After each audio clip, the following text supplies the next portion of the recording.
Halo teman-teman semua, Assalamualaikum warahmatullahi wabarakatuh. Bagaimana kabarnya semua? Semoga baik-baik saja ya.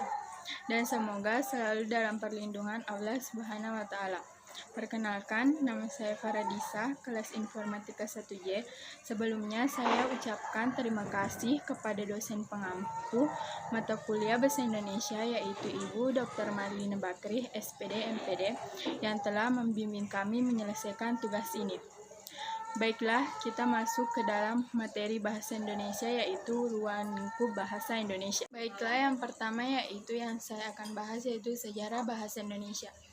Bahasa Indonesia berasal dari bahasa Melayu. Bahasa ini telah tumbuh dan berkembang bahkan sebelum bahasa Indonesia dideklarasikan sebagai Bahasa Persatuan Sumpah Pemuda tanggal 28 Oktober 1928. Namun, timbul pertanyaan, mengapa kemudian dari sekian banyak bahasa yang tersebar di Indonesia, mengapa justru bahasa Melayu lah yang menjadi asal lahirnya bahasa Indonesia? Jawabannya yaitu yang pertama, bahasa Melayu sebagai lingua franca atau bahasa pergaulan. Yang kedua yaitu sistem bahasa Melayu praktis dan sederhana. Yang ketiga yaitu kebutuhan politik. Kemudian yang akan saya bahas yaitu fungsi bahasa Indonesia. Fungsi bahasa Indonesia sebagai bahasa nasional. Yang pertama yaitu sebagai lambang kebangsaan nasional. Bahasa Indonesia erat kaitannya dengan nilai-nilai sosial budaya yang mendasari rasa kebangsaan. Hal tersebut nampak pada tetap digunakannya bahasa Indonesia hingga saat ini. Yang kedua yaitu bahasa Indonesia sebagai lambang identitas nasional.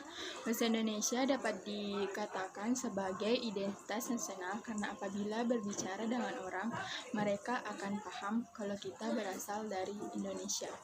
Yang ketiga yaitu fungsi bahasa Indonesia sebagai alat komunikasi. Bahasa Indonesia sepanjang sejarahnya dapat digunakan sebagai alat pemersatu bangsa dengan keragaman bahasa yang berbeda. Ditunjukkan dengan digunakan bahasa Indonesia untuk melakukan komunikasi dalam kehidupan sehari-hari. Kemudian yang akan saya bahas yaitu kedudukan bahasa Indonesia sebagai bahasa negara. Terdapat 3 poin yaitu bahasa Indonesia sebagai bahasa resmi kenegaraan.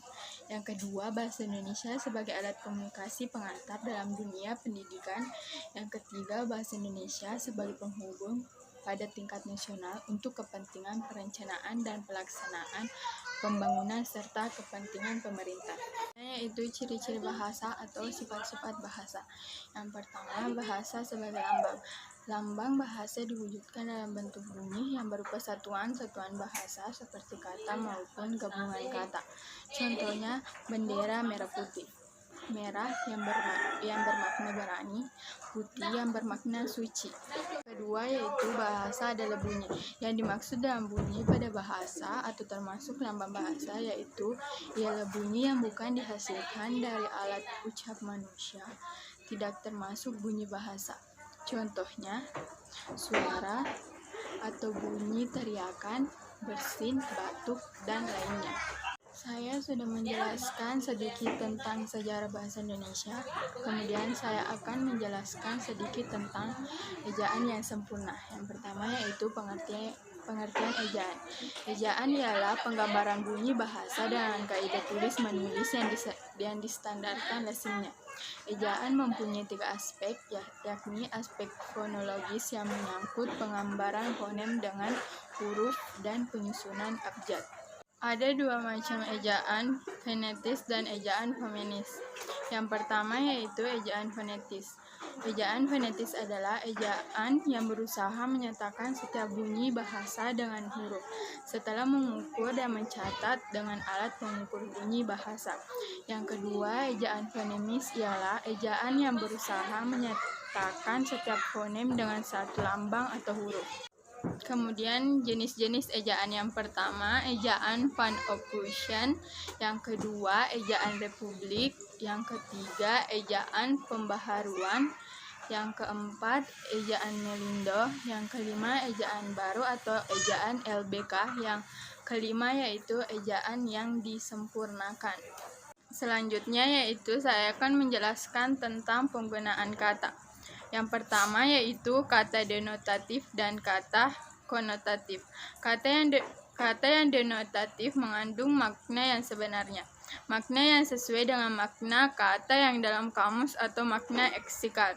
Kata yang konotatif mengandung makna tambahan yang sesuai dengan sikap dan nilai rasa tertentu bagi pengguna bahasa yang bersangkutan. Kemudian contoh dari kata denotatif dan konotatif: yang pertama, toko itu dilayani gadis-gadis cantik.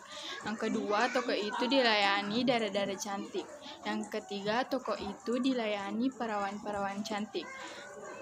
Kata gadis, dara, dan perawan itu secara denotatif maknanya sama, yaitu wanita muda yang belum kawin. Tetapi secara konotatif makna berbeda. Gadis mengandung makna umum, dara mengandung makna puitis, dan dara mengandung makna asosiatif tertentu. Kemudian kata umum dan khusus.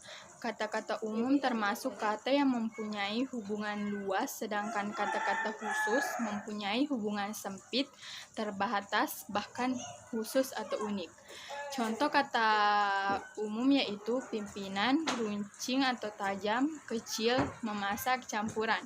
Kata khusus yaitu direktur, mandung, mini, mikro, minor, menanak, ramuan, atau adonan.